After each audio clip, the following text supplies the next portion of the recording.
Mirza Fakhrul Islam Alamgir BNP মহাসচিব এবং স্থানীয় সরকার মন্ত্রী ভুল করে অনেকটা ফ্রুটিকা খেয়ে যেরকম সত্যি কথা বলে দেয়, এরকম ফ্রুটিকা খেয়ে সত্যি কথা বলে দিলেন। এবং মির্জা ফখরুলের যে সত্য বচন, এটা স্ট্যাটাস কো থাকলে বিএনপি সরকার বেশি দিন টিকতে পারবে না। বিএনপি সরকার 5 বছর মেয়াদ পূর্ণ করুক, এটা আমরা চাই, বাট মেয়াদ পূর্ণ করতে পারবে কিনা সে বিষয়ে যথেষ্ট সন্দেহ রয়েছে। তো দর্শক, তবে বিএনপি যা স্বীকার করছে, এভাবে চললে মেয়াদ পূর্ণ করা সম্ভব না। ফ্যাসিস্ট মেয়াদ পূর্ণ করা যায়, যেমন হাসিনা তো টানা 3 বার মেয়াদ পূর্ণ করতে পেরেছেন। ইকোনমিক স্ট্যাবিলিটি লাগবে, বেকারত্ব মোটামুটি নিয়ন্ত্রণে আনতে হবে এবং ইনফ্লেশন কন্ট্রোলে থাকতে হবে। এরকম কয়েকটা ইনগ্রেডিয়েন্টস, কয়েকটা এলিমেন্টস, ইন্ডিকেটরস ঠিক থাকলে মোটামুটি একটা রেজিম ফ্যাসিস্ট হলো টিকে থাকতে পারে। কিন্তু ফাইন্যান্সিয়াল স্টেবিলিটি না থাকলে আপনি টিকে থাকতে পারবেন না। তো মির্জা ফখরুল একদিকে বলছেন যে 4.5 কোটি শিক্ষিত বেকার, এদের সবাইকে চাকরি দেওয়া সম্ভব নয়, আর বিকল্প কিছু করবে তাও সম্ভব নয়। বাংলাদেশে বলছে যে আপনারা এন্টারপ্রেনার হন, এখন ব্যবসা করবে এরকম কোন সুযোগ কি আছে? ব্যবসা বাণিজ্যের কোনো পরিবেশ আছে? ব্যবসা করার জন্য কি লোন নেওয়া সম্ভব? সরকার বলছে যে স্বল্প সুদে 4% সুদে বা এই টাকা দিবে, ওই টাকা দিবে, 500 কোটি টাকা বাজার ইত্যাদি, ওটা তো দলের নেতা কর্মীরা খেয়ে ফেলবে। আসলে উদ্যোক্তা বলতে যারা বোঝায় তারা কি এই লোন পাবে? সুশাসন প্রতিষ্ঠিত না হলে এই লোনের সুবিধাভোগী হবে বিএনপি নেতা কর্মীরা, যারা ব্যবসা করবে না। 4% সুদে 10 লাখ টাকা করে লোন দিবে ব্যাংকের লোক এবং বিএনপি ছাত্র দলের লোক। তারা করবে কি, যে 4% সুদের বিনিময়ে ওই ওই ওই টাকাটা নিবে ব্যাংক থেকে, নিয়ে তারপর আর এক ব্যাংকে ডিপোজিট করবে, কারণ ওইখানে ডিপোজিট করলে আবার 9% সুদ পাওয়া যায় কমপক্ষে। তাহলে এখানে ঘুমিয়ে ঘুমিয়ে বিনা ব্যবসা ছাড়া, বিনা ব্যবসায় 5% লাভ। আপনি সুদ দেবেন 4%, পাবেন 9%, মাঝখানে 4% আপনার। আসলে তো লুটপাট হবে এরকম। আপনি কিসের বেকারত্ব দূরীকরণের জন্য যুবকদেরকে স্বল্প সুদে লোন দিবেন? এর কোনো সম্ভাবনা নাই। এই পরিস্থিতি চলছে, সেখানে বিএনপি এমনিতেই ফেসিবাদের দিকে হাঁটছে, বিরোধী দলের উপর দমন পীড়ন শুরু করে দিয়েছে। তার মধ্যে যদি বেকারত্বের এই অবস্থা হয়, অর্থনীতির এই অবস্থা হয়, সরকারের ইনকাম 4 আনা বাড়ছে না, কোনো আন্তর্জাতিক সংস্থা ভালো অ্যামাউন্টের লোন দিতে রাজি হচ্ছে না, ক্রেডিট রেটিং এর অবস্থা খারাপ, বিদেশি ইনভেস্টর আসছে না, শুধু বলছে আসবো আসবো, কিন্তু দিন শেষে কোনো ইনভেস্টর আসছে না। চাপা মেরেছিল বিএনপি সরকার যে ক্ষমতা আসলে প্রথম 18 মাসে 1.5 কোটি কর্মসংস্থান তৈরি করবে, অথচ 150 তৈরি করতে পারেনি। নতুন খাত তৈরি করে চাঁদাবাজি বা এইসব খাত বাদ দিলে 150 কর্মসংস্থান তৈরি হয়েছে, এটা আপনি বলতে পারবেন যে কোন সেক্টরে 150 লোক নিয়োগ দেওয়া হয়েছে? নাই, মানে কোনো ভালো খবর নাই।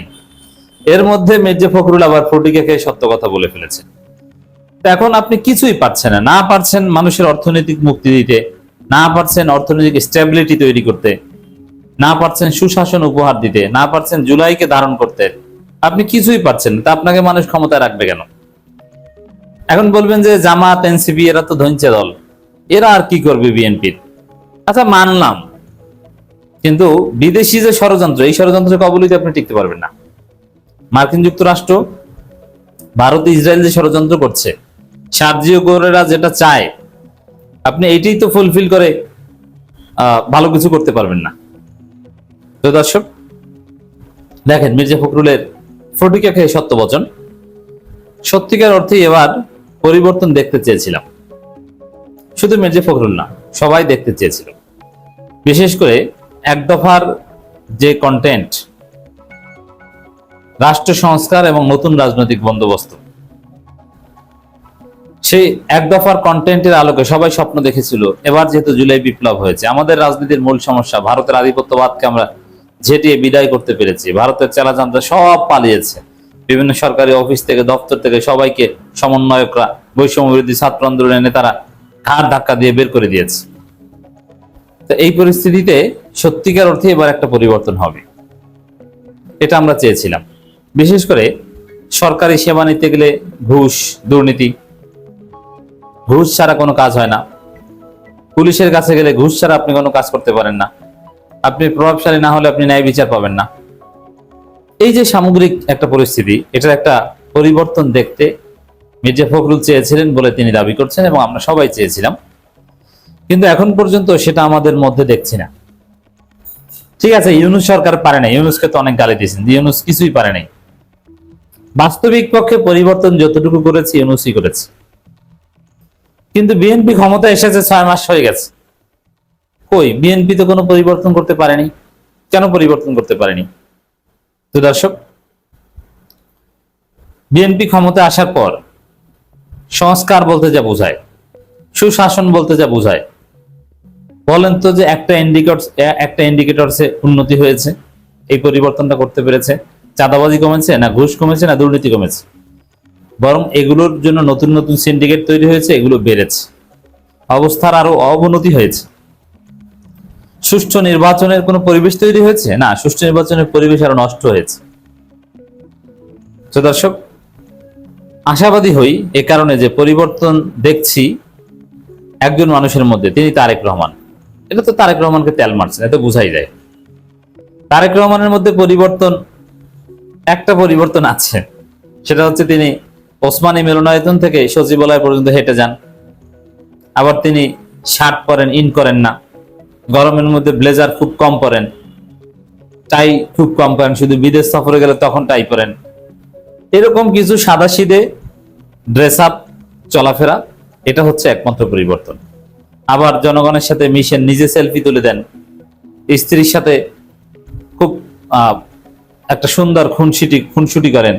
সিলেটে গেলে সিলেটের মানুষ তাকে দুলোভাই দুলোভাই বলে স্লোগান দেয়। পরিবর্তন হচ্ছে এইটা ধুয়ে আমরা পানি খাবো? এই পরিবর্তন দিয়ে কি করব? প্রোটোকল কমিয়ে দিয়েছে, মন্ত্রীদের অনেকের প্রোটোকল প্রত্যাহার করেছে, অতিরিক্ত প্রোটোকল অনেকের আছে। এগুলো দিয়ে আমরা কি করব? আমাদের দরকার সুশাসন, আমাদের দরকার মত প্রকাশের স্বাধীনতা, তার আগে আমাদের দরকার অর্থনৈতিক মুক্তি, বেকারত্ব দূরীকরণ দরকার,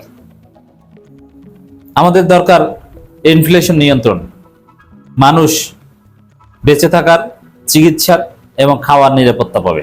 এই জায়গায় আপনার কোনো উন্নতি নেই। ঘুষ দুর্নীতি মুক্ত একটা সমাজ পাবো।